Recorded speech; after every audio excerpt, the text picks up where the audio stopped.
नमस्कार सर, मेरा नाम राजू है। एक क्वेश्चन है, हमेशा पूछा जाता है मन में या फिर कमेंट्स में कि सेम अमाउंट है, इसके लिए वन टाइम करूं या एसआईपी करूं, क्या बेहतर है।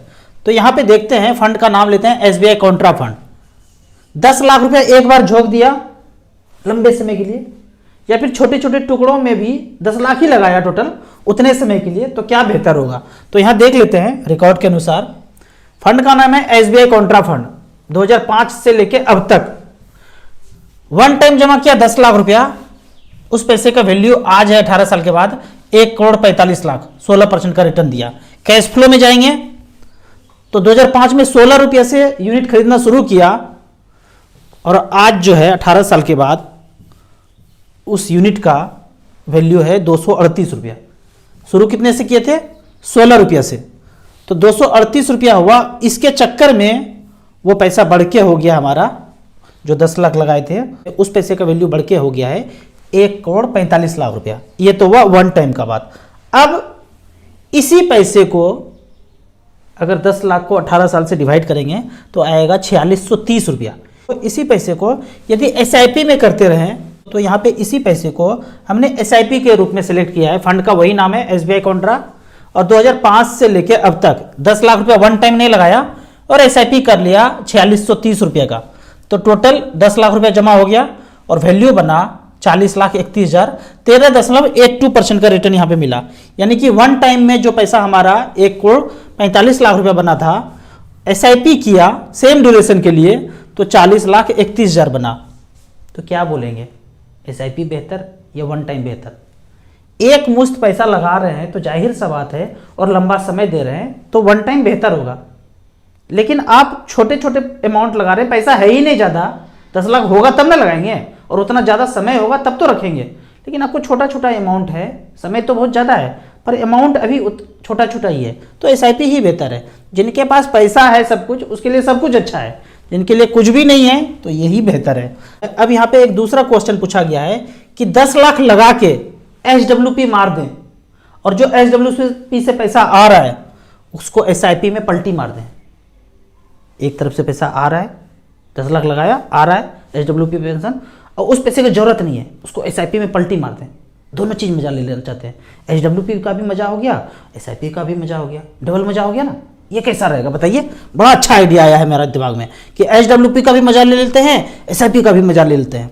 देख लेते हैं मैथमेटिक्स में उस मजा को कैसे आता है, देखते हैं। 10 लाख रुपया लगाया, 6,000 रुपया एचडब्ल्यूपी लेना शुरू किया। यहाँ देख लेते हैं, 10 लाख लगाया इसी फंड में और 6,000 रुपया का एचडब्ल्यूपी कर लिए। यहाँ पे StarSIP.in पे जाना है, एचडब्ल्यूपी सेक्शन में बिना लॉगिन किए हुए, तामझाम कुछ नहीं चाहिए। एचडब्ल्यूपी के सेक्शन में गए, 10 लाख लगाया था, 6,000 रुपया लेना शुरू किया, तो टोटल पेंशन विड्रॉ कर लिए 12,90,000 और आज बैलेंस बचा है 93,52,000। यहाँ पे दिखा रहे हैं कि बैलेंस बच गया 93,52,000 रुपया। ये हो गया समीकरण नंबर 1। 6,000 रुपया तो मिल ही रहा है, बच गया 93,52,000। अब जो ये 6,000 रुपया मिला, इसका एसआईपी में पलटी मार दिए। यहां देख लेते हैं, इसका एसआईपी में पलटी मारे अगर 6,000 रुपये पर मंथ, वही फंड एसबीआई कॉन्ट्रा टोटल जमा किए 2005 से लेके अब तक 12,90,000। एचडब्ल्यूपी से लिए कितना थे? 12,90,000। वो 12,90,000 झोंकते गए, हमको जरूरत था ही नहीं, झोंकते गए 50,55,000 बना। तो समीकरण नंबर 2 में आया 50,55,000। दोनों को जोड़ना पड़ेगा, दोनों को जोड़ दिए, आया 1,44,00,000। ये तो हुआ कि पैसा आ रहा था और झोंकते गए। अब मैं बोलता हूं कि पैसा लीजिए ही नहीं, वन टाइम लगा छोड़ दीजिए। ये है वन टाइम, 10 लाख रुपए झोंका 2005 में, छोड़ दिए इसे ही। तो उस जो 10 लाख रुपए को झोंका एक टाइम, 1,45,93,000 होता है, 16% का रिटर्न। यहां पे देख लेते हैं, 1,44,00,000 बना, इधर से कान पकड़े उधर से कान पकड़े घुमा घुमा के, और एक जगह बना 1,45,00,000। बात तो बराबर ही ना भाई, नहीं समझ में आया? एक जगह से आप बेचे और फिर खरीद के फिर वही म्यूचुअल फंड खरीद रहे हैं, कोई फर्क नहीं पड़ता है। नहीं समझ में आया राजू भैया? समझ में तो आ ही गया होगा, थोड़ा दूसरे तरीके से समझाते हैं। आपने सोना का एक बिस्किट खरीद लिया बड़ा सा, या डब्बा खरीद लिया, उसमें ढेर सारा सोना है, छोटा छोटा छोटा छोटा गिन्नी है, सिक्का है उसमें। अब आपका जो सोना का रेट बढ़ रहा है हर महीने, आप कह रहे हैं कि लगभग 10,000 बढ़ जाता है, तो 10,000 का बेच दिया, सोना बेच दिया। अब फिर से सोनार के दुकान से 10,000 का फिर से सोना खरीद लिए। सोना एक तरफ से बेच रहे हैं, सोना एक तरफ से खरीद रहे हैं। आप कहेंगे कि पागल हो गए क्या, ये क्या कर रहे हैं? तो म्यूचुअल फंड में भी तो यही है, पागल हो गए क्या? एक तरफ से SW करके म्यूचुअल फंड का यूनिट बेच रहे हैं, दूसरे जगह से SIP का यूनिट खरीद रहे हैं। तो मैं भी यही बोल सकता हूँ ना, पागल हो गए हैं क्या? ऐसे नहीं सोचना है। अगर सोच भी रहे होंगे तो अब ये वीडियो देख के क्लियरिटी कर लीजिए।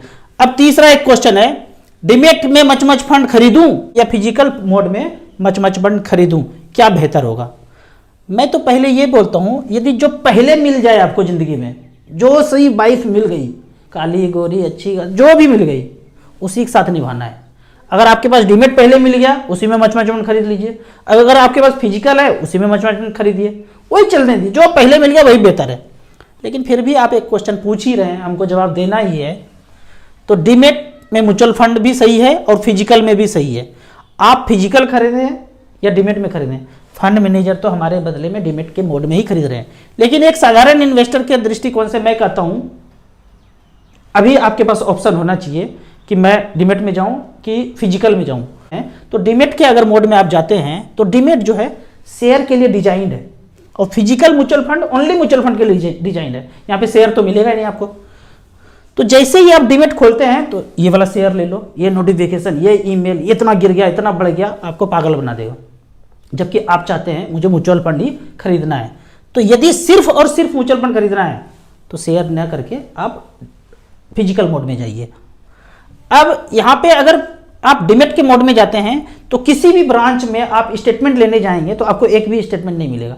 कहेंगे वो ब्रांच में जो ऑफिस पे कंप्यूटर पे बैठे हुए हैं, पैन कार्ड नंबर डालेंगे, टक टक टक टक, देखेंगे अरे ये तो डीमैट मोड में है, हम आपको स्टेटमेंट नहीं दे सकते, जनरेट ही नहीं होता है। दे नहीं सकते मतलब ये नहीं कि वो देना नहीं चाहते हैं, जनरेट ही नहीं होता है। वो बोलेंगे आपको जो डीमैट सर्विस प्रोवाइडर है आप वहां से सब कुछ कीजिए। फिजिकल मोड है, किसी भी ब्रांच में जाइए, स्टेटमेंट निकाल लीजिए, फॉर्म भरिए, साइन कीजिए, रिडेम्पशन करके 4-5 दिन में पैसा ले लीजिए। डीमैट के मोड में आपको आईडी पासवर्ड से ही रिडेम्पशन डालेंगे, या डीमैट सर्विस प्रोवाइडर जो है, जो भी होगा जिसके थ्रू आप डीमैट खोले हैं वहीं से सारा कुछ होगा। बाकी ब्रांच में आप कुछ भी ज़्यादा कुछ कर नहीं सकते हैं।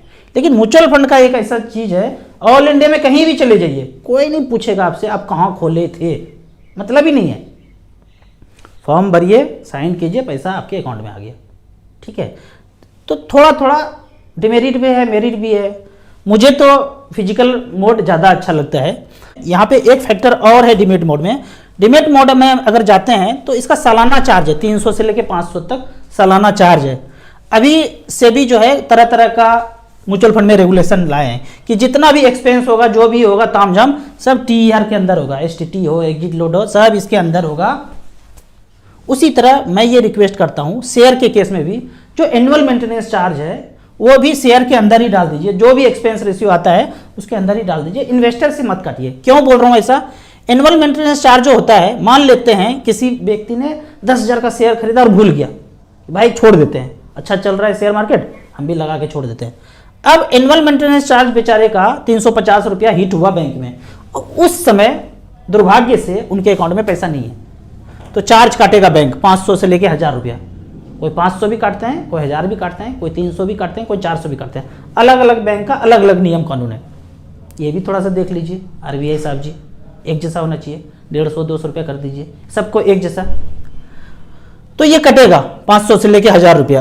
अब अगर मान लेते हैं कि 10 महीना पैसा नहीं है उनके अकाउंट में, कुछ और अकाउंट उन्होंने खोल लिया, उससे ट्रांजेक्शन चल रहा है, इससे नहीं कर रहे, तो 10 बार अगर हिट हुआ, ये 350 रुपया लेने के लिए 10 बार उनके अकाउंट में हिट हुआ, तो 10 बार ECS बाउंस का चार्ज कटेगा। तो 500-500 रुपये के दर से 10 बार करेंगे तो 5000 रुपया चला ही जाएगा। लगाए थे बेचारे ने 10,000 रुपया, 1 साल 2 साल 3 साल के बाद 5000 का चार्ज कट जाएगा। इसको कहते हैं खाया पिया कुछ नहीं, ग्लास तोड़ा 12 आना। बढ़ा कितना होगा 10,000 में पता नहीं, बढ़ा घटा क्या हुआ, चार्ज लग के तैयार है। अब पागल बनते रहिए, क्या करना है। आपको इसी तरह म्यूचुअल फंड के बारे में और कुछ जानना है, इन्वेस्टमेंट के बारे में जानना है, तो इस नंबर पे मुझे व्हाट्सअप कर सकते हैं। कमेंट सेक्शन में क्वेश्चन पूछते रहिए, मैं आपके हर सवाल का जवाब इसी तरह से देता रहूँगा। आपको म्यूचुअल फंड में शुरुआत करना है, इन्वेस्ट करना है, तो एसेट प्लस का 2 ऐप है। इन्वेस्टर के लिए अलग है, डिस्ट्रीब्यूटर के लिए अलग है। डिस्ट्रीब्यूटर हमसे जुड़ना चाहते हैं तो डिस्ट्रीब्यूटर के लिए अलग ऐप है, लिंक में जाके आप रजिस्टर कर सकते हैं। ऐप का और मेरे सर्विस का लाइफ टाइम कोई चार्ज नहीं है। आप कहेंगे कि आपके ही ऐप से करना पड़ेगा, कहीं और से नहीं कर सकते हैं, बिल्कुल कर सकते हैं। जहाँ कर रहे हैं वहीं करते रहिए, लेकिन आपको कोई मदद चाहिए तो हम जिस ऐप से जुड़े हुए हैं आपको भी यहीं पे जुड़ना पड़ेगा, तभी हम आपको कुछ गाइड कर पाएंगे। आपको वीडियो अच्छा लगे तो व्हाट्सएप यूनिवर्सिटी में दोस्तों के बीच इसे जरूर शेयर करें। यूट्यूब पे देख रहे हैं तो लाइक एंड शेयर जरूर करें। Thank you so much.